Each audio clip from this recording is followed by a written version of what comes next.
Le 8 mai 2022, le chef cuisinier Yannick Aleno perdait son fils, Antoine, dans un tragique accident lorsque ce dernier avait été percuté par un chauffard alcoolisé. Plus d'un an après le drame, la douleur est encore intacte pour Yannick Aleno. Le 8 mai 2022, le chef étoilé de renommée mondiale perdait son fils Antoine tragiquement. Le jeune homme était mortellement percuté par un chauffard alcoolisé et qui circulait dans un véhicule déclaré comme volé. L'annonce de son décès avait ému de nombreux Français, mais aussi le milieu culinaire, et avait durablement marqué le chef, comme il s'en était expliqué dans Quelle époque, le 24 juin dernier, « J'ai vu des choses que je ne souhaite à personne. » Si est le maître d'hôtel du restaurant qui m'a prévenu. Celui-ci l'avait alors prévenu qu'Antoine Aleno était étendu, visiblement mort, en bas du restaurant dans lequel il se trouvait. « Je suis descendu, j'ai vu mon fils allongé dans son sang, c'était le chaos. »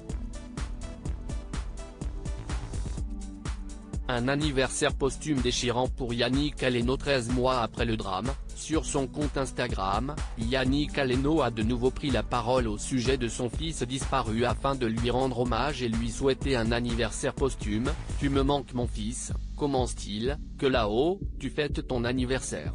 Je t'aime, nous t'aimons. »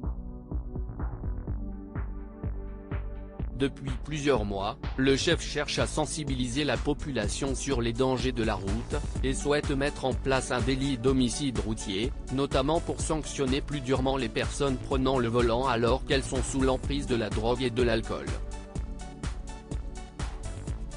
Il a pour cela créé une association au nom de son fils. 708 jeunes de moins de 24 ans ont perdu la vie sur les routes françaises en 2022, rappelle-t-elle. Il est temps d'adopter une mesure pour les protéger et protéger ceux qui restent, il est temps d'agir. L'auteur de l'accident qui a coûté la vie à Antoine Aleno remis en liberté en mars dernier. Depuis l'affaire, le chauffard en question a été mis en examen. D'abord pour vol de véhicule, puisque l'Audi RTS 6 qu'il conduisait avait été volé auprès d'un voiturier d'un chic restaurant du 7e arrondissement de Paris, mais aussi pour les tests positifs à l'alcool et aux stupéfiants, et enfin, pour homicide involontaire sous l'emprise de substances prohibées. Après 8 mois de détention provisoire, il a cependant été remis en liberté dans la TNT de son procès.